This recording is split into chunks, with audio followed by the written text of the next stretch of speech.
Hey guys, Pando checking in once again from the garage gym.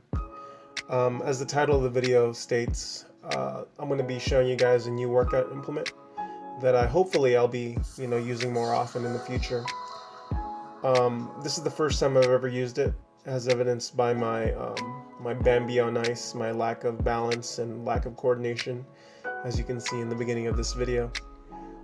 This is pretty much the first time I've picked up a Macebell. I've had a hammer before from Sorinex, from Rogue, used a sledgehammer for training, but I've never used it in this fashion.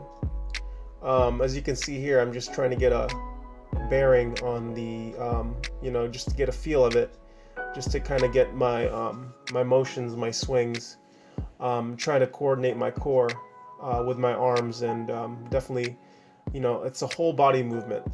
I've seen this workout equipment for quite some time now on social media. I've seen it in some of the gyms around my area. I haven't really ever used it per se for this in this type of manner, in this type of fashion. But my first impressions of it is that I think Macebell training is quite a bit of fun. It's actually very exciting. I haven't been this excited for a new method of training in quite some time. I could see the benefits of Macebell training in the fact that it'll benefit the core, it'll benefit the shoulder health, it'll definitely benefit your cardiovascular strength and your overall fitness. So a little bit of history of it. This is pretty much just it's as medieval, it's as old school as it can get. Many different cultures have used maces as a weapon, and in doing so, it's just a very primal, very exciting thing to use. It's not like the barbell or a dumbbell or even a kettlebell in which you kind of move it in one plane of motion. For me, it's as if you can kind of put a little bit of rhythm into it, and you just kind of feel out the mace and definitely move along with the weight, with your body, and just be in tune with it. I've never had any formal training. Majority of my training in terms of things I'm doing today, it's pretty much just watched on YouTube videos. But you kind of just put in like a squat, you do a kind of a row, you do a kind of a curl, and you do a kind of swing. And anything you do with a Macebell, it definitely taxes you in a way that a barbell or a dumbbell per se hasn't taxed you before. It's pretty exciting. As you can see here, I'm just doing some swings, I'm doing some squats.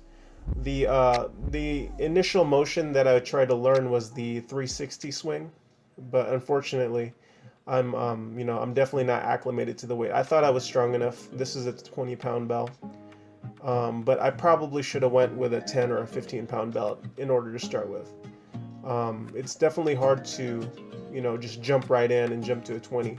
On the website where I bought it from, I actually bought it from Amazon.com. They give you an options of 10, I believe 5 to 25 pounds. I thought with my basic level of strength, my basic level of core strength and conditioning, I thought I could be able to manage 20, but if you're anywhere near around my strength level, I think you should probably go down to 10 to start with. What do I plan to implement this workout with? Definitely I want to start in the beginning of my workouts.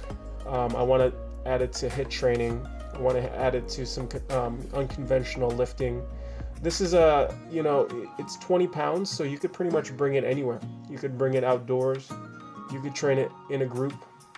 You definitely want to be careful with it because, moving 20 pounds around is definitely dangerous if you have pets around or children around. But it's definitely very useful in, many ways that I can imagine, in more ways than I can imagine. I did pretty much a workout today for about 15-20 minutes. I maintained motion. I didn't stop moving. I just kind of let the Macebell kind of lead the way of my workouts today. It's interesting. I've never had per se a bench or deadlift or squat workout where the weight actually dictated my workout. I just kind of grabbed the Macebell and it just kind of you know what I mean, through motion and momentum and inertia, it kind of leads you on to do a workout which you feel is best for you.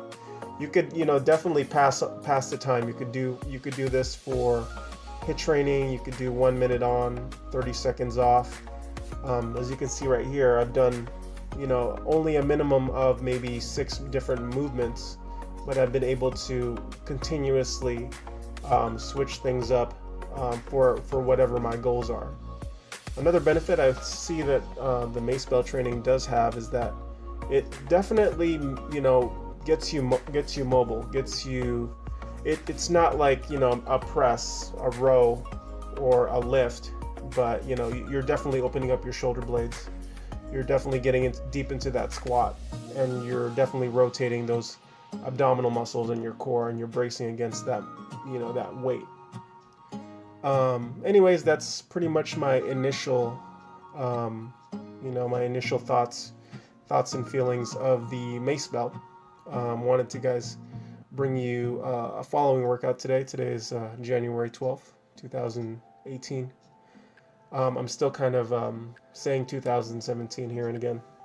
But today's workout pretty much consisted of a lower body work. The Macebell, as you've seen, you know, definitely taxes the upper body, taxes the core, and, you know, a lot of lower body work. So I definitely want to employ that as not just a workout, but also a warm-up and vice versa. The deadlifting training continues.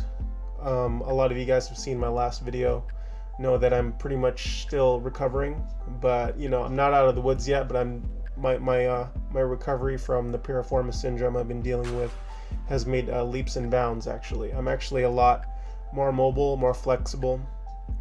Pain in the morning is much less severe, and I'm definitely off, you know, a lot of the pain medications I was on chronically for almost 10 months.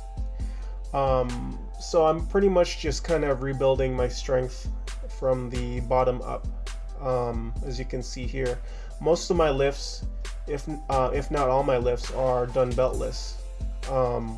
2 reasons why I'm doing everything beltless is, one, because for some odd reason the belt definitely causes more sciatic issues. I think it, you know, the abdominal pressure along with hip hinge just kind of pinches the nerve in some way, you know, and I'm trying to avoid.